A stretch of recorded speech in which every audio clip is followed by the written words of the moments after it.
নমস্কার।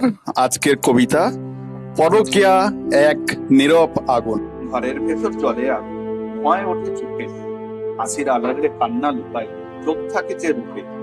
বিশ্বাস ছিল সোনার মতো, গড়া ছিল মন, এক ফোঁটা মিথ্যা ঢুকে ভেঙে দিল সে বাঁধন।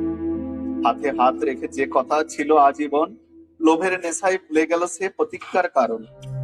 বাইরে রঙিন স্বপ্ন জাগে, ভেতরটা শূন্য হয়, মায়ার ফাঁদে পড়ে মানুষ সত্যকেও ভয়।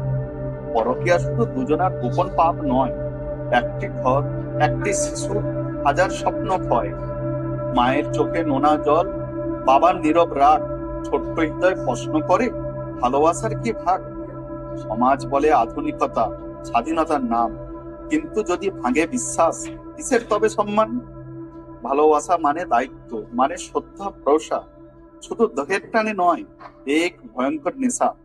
চলো বদলাই নিজেকে আগে, শপথ করি মন, ভাঙবো না আর কারো ঘর, রাখবো সত্য পণ।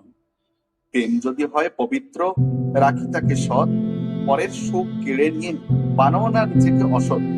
পরকীয়া নীরব আগুন, জ্বালায় ঘর বাড়ি, সময় থাকতে থামাও তাকে, ভাগার আগে কান।